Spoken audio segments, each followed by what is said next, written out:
When citizens lose confidence in existing political arrangements, like it is today, all you need to do is to log in into Nigerian news. Log in into Nigerian news. Go to social media and listen to people from that part of the world, including those ones that call themselves one Nigerians, that are believing that it's going to be better. Go and hear them out. They have lost confidence in the existing political arrangement. What happens when groups begin to believe that the system no longer serves their interests? Across the world, there has been one peaceful democratic mechanism used to address such question. Only one. That mechanism is what? Referendum. The only simple mechanism to address all these issues we have been shouting and crying about. Whether they complain from the Biafran people, they complain from the Oduduwa people, they complain from the Hausa, they complain from the Middle Belt. One single mechanism to solve the problem is referendum. A referendum allows people to express their political will through voting rather than violence. And this is what Mazi Nnamdi Kanu have been calling for. This is what Mazi Simon Ekpa Njoku called for. Even Mazi Simon Ekpa Njoku, the Prime Minister, went extra mile to conduct a self-referendum in order to motivate the Nigerian government to conduct theirs. Yet, they remain adamant. Peaceful referendum. Mazi Simon Ekpa Njoku went ahead to conduct a self-referendum in order to motivate Nigeria and the world to push for a referendum. But yet, instead of listening, they blackmail him and they jail him or two. A referendum allows people to express their political will through voting rather than violence. It replaces bullets with ballot. That is what referendum does. Referendum automatically replaces bullet with ballots. Referendum replaces conflict with dialogue. It replaces uncertainty with democratic choice. That is why we are calling for it. So we are not calling for referendum out of ignorance. We know what it's for. That's why we're calling for it. This is why many Biafran activists, political commentators, some other activists, and self-determination movements argue that a referendum should be considered whenever there are persistent disputes over political arrangement.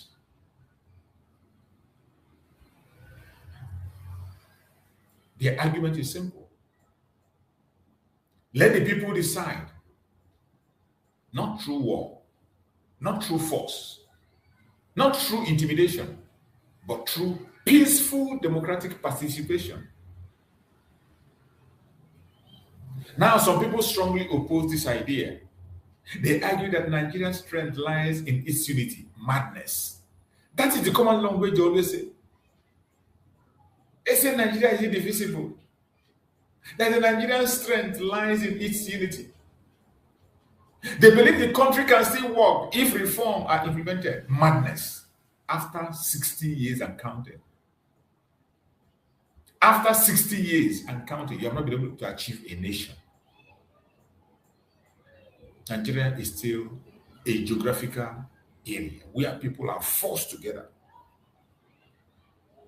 There has not been something as simple as being unity, as trust has never been established for more than 60 years. And you think somehow that you bring a messiah that will make it happen?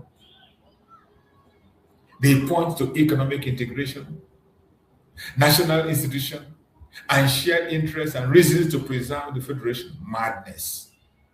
What shared interest do we have? We don't have any shared interest. Our value system is not the same. Our shared interest is not one. And these views deserve to be heard. We've heard them. But from genuine response, all those views and excuses they are making doesn't make sense. It doesn't make sense. It doesn't make sense. Democracy requires multiple perspectives. However, those of us who support self-determination and continue to preach it raise important questions always that they can't answer. We raise very strong and important question, and nobody has been able to give us an answer among those who are pushing for their so-called one Nigeria. If after decades of independence, tribal tension remains high, the question is why? If after more than 60 years,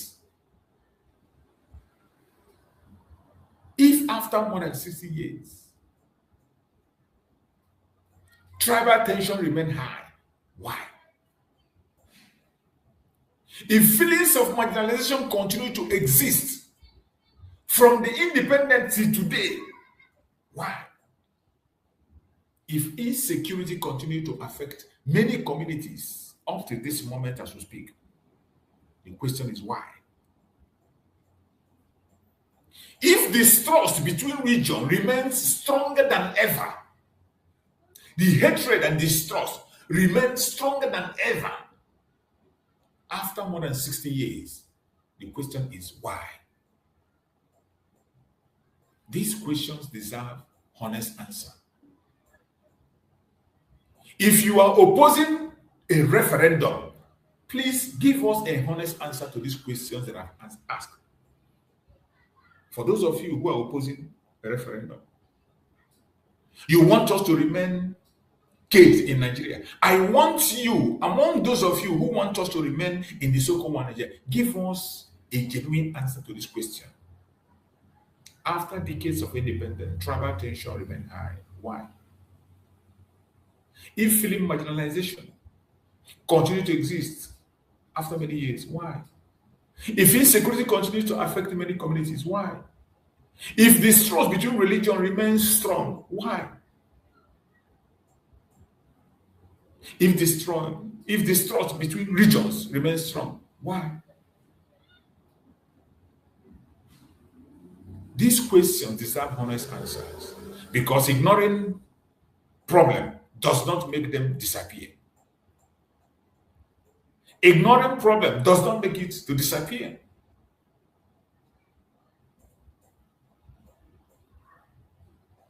One argument often advanced by supporters of peaceful separation is economic development.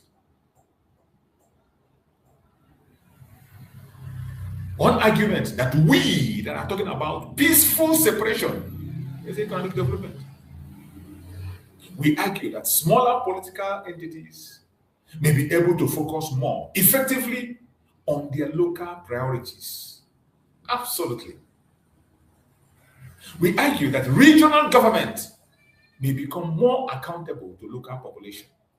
Fact. We argue that competition among independent nations could encourage innovation and growth.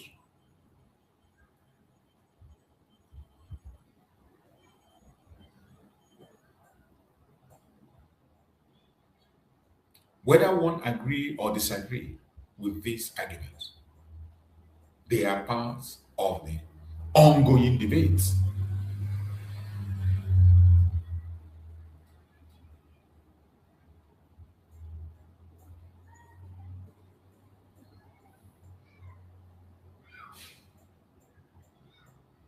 Another argument concerns security. Many communities across Nigeria have experienced insecurity, banditry, kidnapping, terrorism, communal conflict, criminal violence.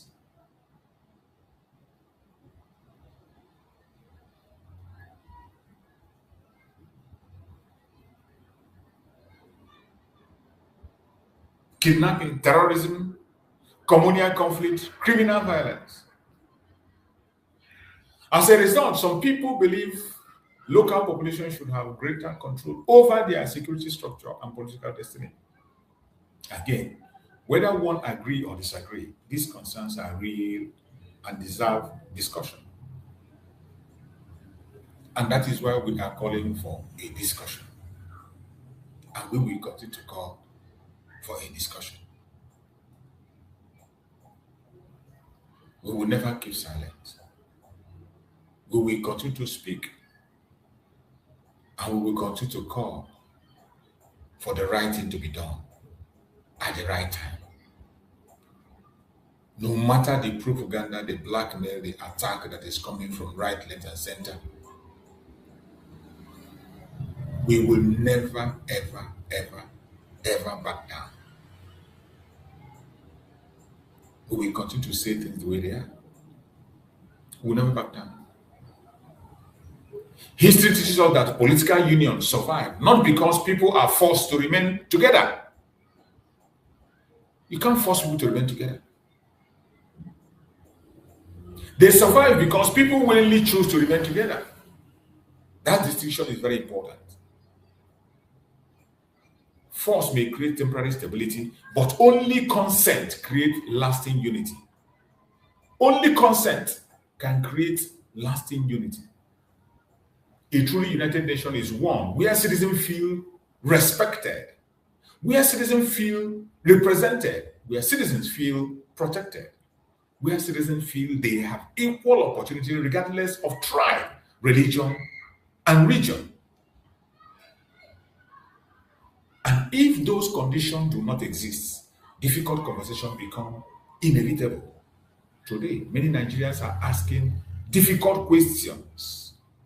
And those questions they are asking are questions about governance, questions about federalism, questions about restructuring, questions about resource control, questions about representation, questions about self-determination. These questions should not be feared. They should be discussed peacefully. But in Nigeria, instead of discussing these questions, they follow you with a sledgehammer. They want to kill it once and for all.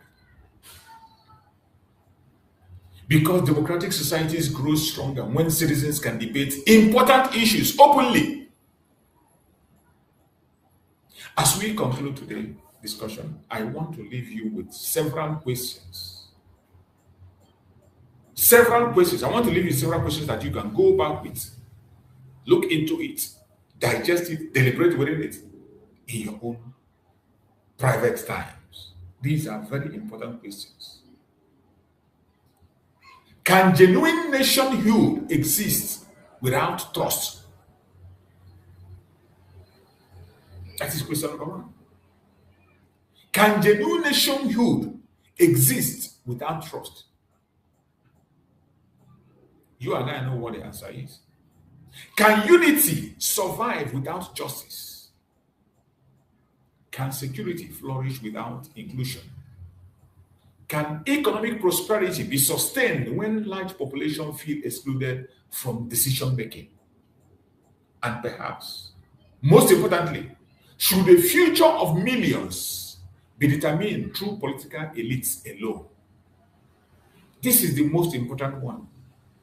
Those of you that are telling us to forget our self-determination, forget our cause of freedom, and join your nonsensical voting, I want you to answer this question.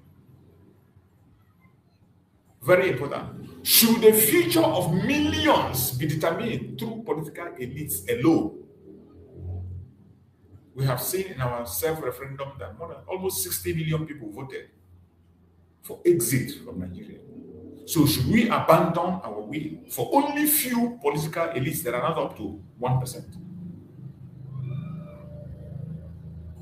Or should ordinary citizens have a direct voice through democratic process such as a referendum? Whatever your answer may be, one thing is certain. The conversation about Nigerian future is not going away. It is not going away, no matter what your answer is. The challenges are real, The concerns are real. The aspirations are real. And the people deserve peaceful avenue to express their views. I thank God for social media. We are doing the little weekend. Let us choose dialogue over violence. Let us choose democracy over conflict. Let us choose understanding over hatred. And let us continue discussing the future with courage, wisdom, and respect. I appreciate everyone that have joined us on this program today. And I say, may Chukwu Okike Abiyama continue to guide and protect all of you. Where we have found ourselves is a battlefront. And we will continue to fight this battle for as long as it takes. And wherever you are as a Biafran, I tell you, we shall overcome. Never give up. No matter what you hear, no matter what you see, no matter the propaganda, the blackmail that is coming from right, left, and center, do not be disorganized. Do not be disorganized. Don't allow anybody to distract you. Continue to focus. No matter what the enemies are doing, no matter what they are saying, do not be distracted. As for the contraption called Nigeria, you and I know that it is not going to stand. For as long as it remains the way the colonial masters structured it, continue to work for their interests, it will never, ever stand. And the earlier you understand that, the better for you. The earlier you understand this reality, it is a very hard truth, but must be spoken. A very difficult truth, a very difficult reality that must be faced. I thank Chukwu Okike Abiyama that many more voices are coming up. Today, it is not only those of us speaking. There are voices that are coming from all corners and all angles. And those voices are speaking very, very loud. Very, very loud.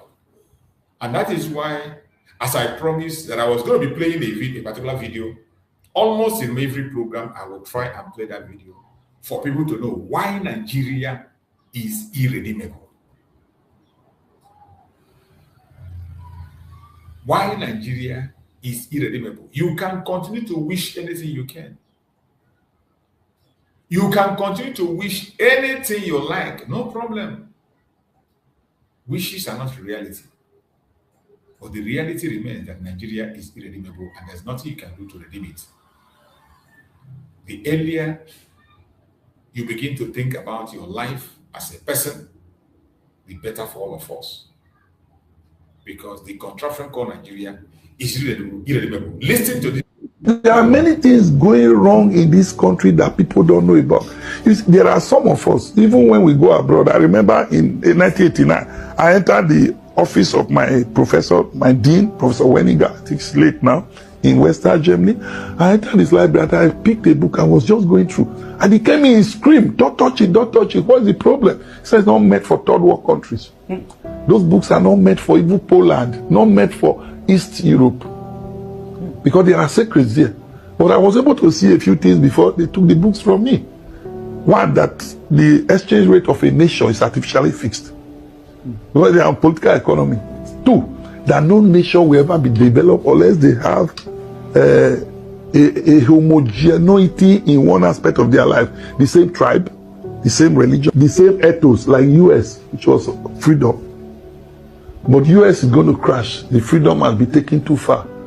So freedom is what will kill US.